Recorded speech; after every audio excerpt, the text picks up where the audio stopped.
नई दुनिया के इस गरिमामयी कार्यक्रम में हम सबके मध्य विराजमान हमारे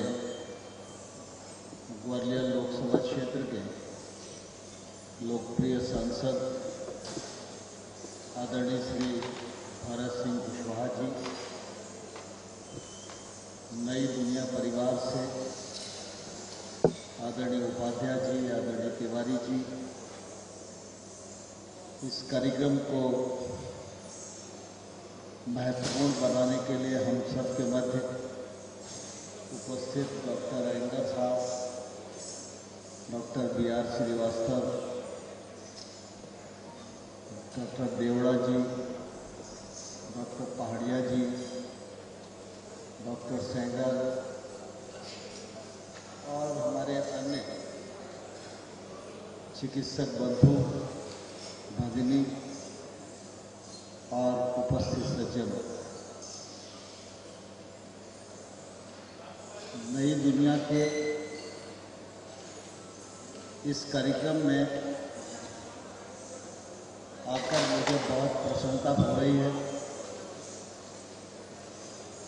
क्योंकि इस प्रकार के जो कार्यक्रम हैं वो एक वर्ग के विशिष्ट लोगों से मिलने का अवसर प्रदान करते हैं। सामान्य तौर पर कोई पेशेंट होता है तो फोन पर तो बहुत सारी बात होती रहती है, लेकिन प्रत्यक्ष रूप से दर्शन हो पाए इसके लिए नई दुनिया के इस प्रकार के कार्यक्रम बहुत ही सहायक होते हैं। इसलिए मैं नई दुनिया परिवार को हृदय से बहुत धन्यवाद देना चाहता हूं कि उन्होंने इस अवसर पर मुझे आमंत्रित किया और अपने ग्वालियर परिवार के सभी चिकित्सक गणों के दर्शन करने का ये सौभाग्य उन्होंने मुझे उपलब्ध कराया। इसके लिए उनका बहुत बहुत आभार है। नई दुनिया अखबार हमारे राज्य का प्रतिष्ठित अखबार है। एक समय था जब नई दुनिया को इंदौर के अभय छजलानी जी संचालित करते थे और अब यह अखबार दैनिक जागरण ग्रुप के पास है, लेकिन दोनों ही परिवारों का देश हित का अपना इतिहास है। छजलानी जी जब इस अखबार को संचालित करते थे और उनके कृतित्व और व्यक्तित्व के कारण नई दुनिया की एक साख अखबार जगत में स्थापित हुई। बेसिक पृष्ठभूमि से वो कांग्रेस विचारधारा के समर्थक थे, लेकिन मुझे ध्यान है वो दिन जब देश में आपातकाल लगा तो एक विचार के प्रति निष्ठा रखते हुए भी छजलानी जी ने उस दिन एक पेपर को क्रॉस करके आपातकाल के विरुद्ध अपना विरोध दर्ज किया था। यह साहस छजलानी जी का निश्चित रूप से उस कालखंड में देखते ही बनता था।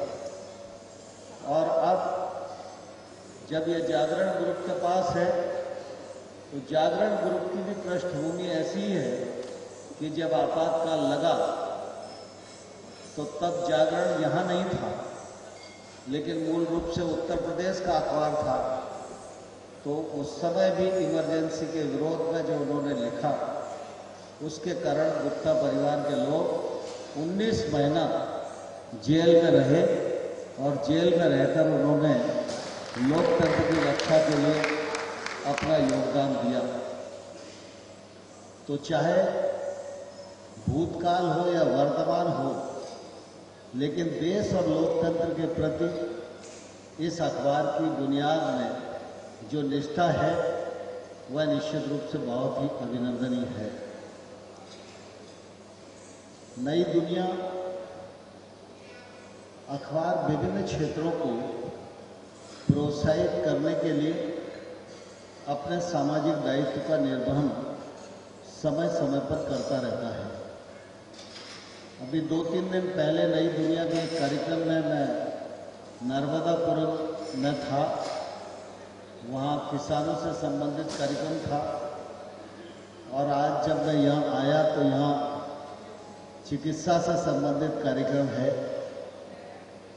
और भी भिन्न भिन्न प्रकार के जो क्षेत्र हैं उन क्षेत्रों को प्रोत्साहन मिले, इसका प्रयत्न नई दुनिया की ओर से निश्चित रूप से हमेशा रहता है। यह हम सब लोगों के लिए प्रसन्नता की बात है। चिकित्सा का क्षेत्र और शिक्षा का क्षेत्र हिंदुस्तान जैसे बड़ी आबादी वाले देश के लिए बहुत ही महत्वपूर्ण है। इतने बड़े देश में सरकार कितना भी काम करे वह हमेशा कम ही पड़ेगा और इसलिए सामाजिक संस्थाएं, औद्योगिक संस्थाएं, निजी क्षेत्र के लोग भी जब इस क्षेत्र में योगदान करते हैं तो उसका निश्चित रूप से बहुत महत्व होता है और उसका जनता को लाभ भी मिलता है। चिकित्सक की भूमिका चिकित्सा के क्षेत्र में जब किसी पेशेंट के नज़दीक आती है तो निश्चित रूप से वह देवतुल्य भूमिका होती है, क्योंकि व्यक्ति जब बेड पर है तो चिकित्सक ही उसको भगवान के रूप में दिखाई देता है। यह जो उसका पवित्र भाव है, इस भाव को कई बार चिकित्सक समझते भी हैं और कई बार नहीं भी समझते हैं। लेकिन मेरा अपना अनुभव है कि जो चिकित्सक अपने धर्म को अपने भाव में पिरोकर अपने दायित्व का निर्वहन करता है, वह चिकित्सक अपना कर्म करते करते, आजीविका कमाते कमाते भी अपने क्षेत्र में इतने आदर का पात्र हो जाता है जिस आदर की कोई तुलना और किसी से नहीं हो सकती। इसलिए यह आजीविका का ऐसा क्षेत्र है जिसमें आजीविका भी है, जिसमें यश भी है, जिसमें सेवा भी है और जिसमें परोपकार भी है।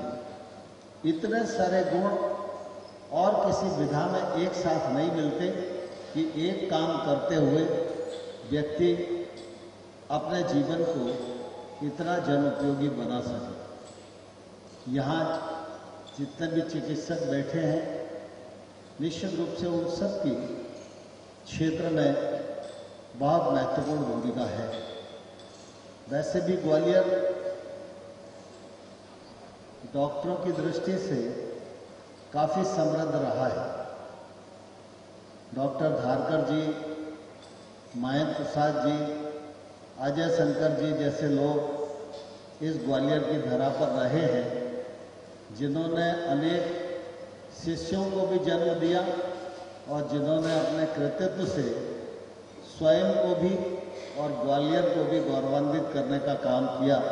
यह हम सब के लिए निश्चित रूप से गौरव की बात है। Doctor B.R. श्रीवास्तव यहाँ बैठे हैं। जब चिकित्सा का विषय आता है तो सामान्य तौर पर मानवीयता क्या होती है और सेवा की अभिव्यक्ति कैसे कैसे की जा सकती है, अगर ये किसी को सीखना हो तो सहसा ही शीतला साय जी का नाम सामने आता है। आमतौर पर कई बार एक ही बेटा हो और एक ही बेटा कैंसर से मृत्यु को प्राप्त हो जाए तो व्यक्ति दुख में ही अपने आप को पुरोहित कर देता है। लेकिन शीतला साई जी एक ऐसे उदाहरण हैं जिन्होंने जीवन का एक एक पल सेवा के लिए समर्पित किया, जीवन का एक एक क्षण सेवा के लिए उपयोग किया और छोटा छोटा राशि इकट्ठा करके बेटे की याद में उन्होंने कैंसर अस्पताल खड़ा करके ऐसा उदाहरण प्रस्तुत किया है जो निश्चित रूप से वर्षों बरस तक लोगों को प्रेरणा देता रहेगा। यह हम सब के लिए निश्चित रूप से प्रसन्नता और गौरव की बात है। नई दुनिया हमेशा इस क्षेत्र को प्रोत्साहित करने के लिए कार्यक्रम करते रहते हैं। मेरा पहले भी इस प्रकार के कार्यक्रमों में आना हुआ है और आज भी मैं इस अवसर पर उपस्थित हूँ।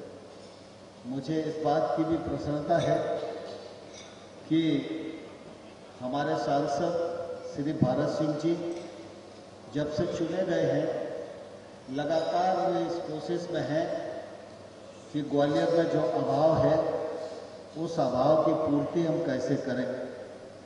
और इसलिए जब एम्स भोपाल के मेंबर भारत सरकार द्वारा उनको नामित किया गया तो उसके बाद से उन्हें लगता था कि एम्स की क्या भूमिका हो सकती है ग्वालियर के लिए।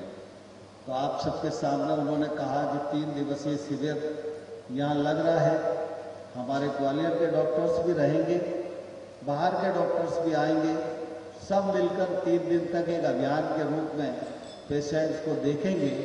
इसका लाभ भी निश्चित रूप से हमारे ग्वालियर वासियों को मिलेगा। ग्वालियर में शासकीय दृष्टि से जे हॉस्पिटल के विकास का मामला हो, चाहे सुपर स्पेशलिटी बनाने का मामला हो, चाहे मुरार और हजीरे जैसे अस्पतालों को जिला अस्पताल में परिवर्तित करने का मामला हो, चाहे आसपास का क्षेत्र शिवपुरी हो, भेंट हो, गुना हो, इन अस्पतालों के उन्नयन का मामला हो, सरकार ने इस दिशा में निश्चित रूप से लगातार काफ़ी काम किया है। आज हम सब लोगों के लिए प्रसन्नता की बात है। ये एक जमाना था कि राज्य में 5 मेडिकल कॉलेज ही हुआ करते थे। ग्वालियर था, रीवा था, भोपाल था, जबलपुर था, इंदौर था। और आज मध्य प्रदेश में सरकार की ओर से प्राइम मिनिस्टर की कल्पना के अनुरूप आज 14 मेडिकल कॉलेज मध्य प्रदेश में हैं। हम ग्वालियर में मेडिकल कॉलेज है, इसी को देखकर गौरवान्वित होते थे। अब दतिया में भी है, शिवपुरी में भी है, श्योपुर जैसे दूरस्थ स्थान और छोटे स्थान पर भी मेडिकल कॉलेज बन के तैयार है। अगले बार वो चालू हो जाएगा और भिंड और मुरैना में भी मेडिकल कॉलेज बनाया जाए, इस दिशा में निश्चित रूप से काम चल रहा है। इसके लिए चिकित्सा व्यवस्थाएं सरकार की ओर से बढ़ना चाहिए, उनका प्रयत्न हो रहा है। और मुझे प्रसन्नता है कि निजी क्षेत्र के लोग भी अब जो संरचना चिकित्सा के क्षेत्र में बना रहे हैं, उनकी ये कोशिश है कि जो भी निजी क्षेत्र का या सामाजिक संस्था का अस्पताल बने उसकी गुणवत्ता बहुत अच्छी होनी चाहिए। इस पर ध्यान दिया जा रहा है। यह निश्चित रूप से हम सब लोगों के लिए बहुत ही संतोष की बात है। लेकिन आज दुनिया जिस कगार पर खड़े, हम भी लगभग उसी कगार पर खड़े हुए। सामान्य तौर पर एक बात विचार करने की जरूरत है कि आबादी बढ़ रही है और नई नई बीमारियां भी अनेक कारणों से बढ़ रही हैं। जिन बीमारियों को हम जानते नहीं थे, आज वो बीमारियां हर घर में पैर पसारे हुए हैं और उसकी तकलीफ हम सब लोग भोग रहे हैं। और वो बीमारियां भी मानव जनित हैं। इंसान की लापरवाही के कारण ही पर्यावरण प्रदूषित हो रहा है, खान पान प्रदूषित हो रहा है। उसका असर भी निश्चित रूप से मानव जीवन पर आ रहा है। अभी मैं 4-5 दिन पहले अपने गांव गया था और वहाँ एक डेथ में गया, तो मेरे गांव से 1-2 किलोमीटर दूर एक गांव था, तो जिनके यहाँ मैं गया था उनकी मृत्यु कैंसर से हुई। उसी परिवार में 4 लोग और कैंसर के पेशेंट, और जब वहाँ सब लोग बैठे थे, बातचीत हुई तो बड़ी चिंता का विषय था। उस परिवार में 6 लोग थे, 6 में एक की डेथ कैंसर से हुई, 4 लोग कैंसर से पीड़ित हैं, और एक व्यक्ति जो कैंसर से पीड़ित नहीं था, दुर्भाग्य से उसको बहुत ही जवानी में पैरालाइज हो गया। तो सभी लोग बड़ा चिंता ऐसे परिवार की स्वाभाविक रूप से कर ही रहे थे। तो वहीं चर्चा में मालूम हुआ कि आसपास के गांव में अभी महीने भर में कैंसर से 6 डेथ और हो गई। तो मेरे मन में भाव उदेलना हुआ और मैंने डॉक्टर VR श्रीवास्तव साहब को वहीं से फोन लगाया था। नवरात्रि का समय था, तो ये पूजा वगैरह में होंगे, तो रात को 11 बजे हमारी बात हुई। तो अब कैंसर इस तरह बढ़ रहा है, किडनी के पेशेंट बड़ी तादाद में बढ़ रहे हैं, लीवर के पेशेंट बढ़ रहे हैं, तरह तरह के बुखार आ रहे हैं, और उसके कारण निश्चित रूप से पूरे देश में एक बड़ी चिंता है। तो कभी कभी मुझे लगता है कि आबादी भी बढ़ेगी, उसके साथ साथ रोग भी बढ़ेंगे, रोग के साथ साथ चिकित्सा व्यवस्था भी बढ़ेगी। तो दोनों चीज़ें जब बढ़ेंगी तो चिकित्सा व्यवस्था हम कितनी भी बढ़ाएं तो वो हमेशा कम ही पड़ेगी। और इसलिए चिकित्सा के क्षेत्र में भी और नई दुनिया जैसे अखबारों के मन में भी एक जागरूकता अभियान के बारे में हमको सोचना चाहिए और प्रयत्न करना चाहिए कि चिकित्सा व्यवस्था बढ़े, यह जरूरी है। चिकित्सकों को प्रोत्साहित करें, वो अच्छा काम करें, यह आवश्यक है। लेकिन साथ ही साथ व्यक्ति निरोग कैसे रह सकता है, इस निरोगता के लिए निश्चित रूप से किसी न किसी जागरूकता अभियान को हमको संचालित करना चाहिए, क्योंकि रोग न हो इस पर जितना काम होगा, मैं समझता हूँ भारत उतना ही स्वस्थ होगा और उतना ही अच्छे भारत के निर्माण में हम सब लोगों की सहायक के रूप में भूमिका होगी। आज इस मौके पर हमारे चिकित्सक महानुभावों का सम्मान होने वाला है। मेरा भी सौभाग्य है कि मैं इस अवसर का साक्षी बन पा रहा हूँ। जिन जिन महानुभावों का आज सम्मान होगा, उन सबको मैं अपनी ओर से बहुत बहुत बधाई देता हूँ, बहुत बहुत शुभकामनाएं देता हूँ, और ईश्वर से यह प्रार्थना करता हूँ कि प्रभु उन सबको वह शक्ति प्रदान करे, आशीर्वाद की वर्षा करे, जिससे कि वो अपने दायित्व को नेक नियत से निर्वहन करते हुए अपने जीवन को भी सार्थक बना सकें और समाज में भी अपनी भूमिका का ईमानदारी पूर्वक निर्वहन कर सकें। आप सब ने मुझे इस मौके पर याद किया, उसके लिए नई दुनिया परिवार को हृदय से बहुत बहुत धन्यवाद। साधुवाद।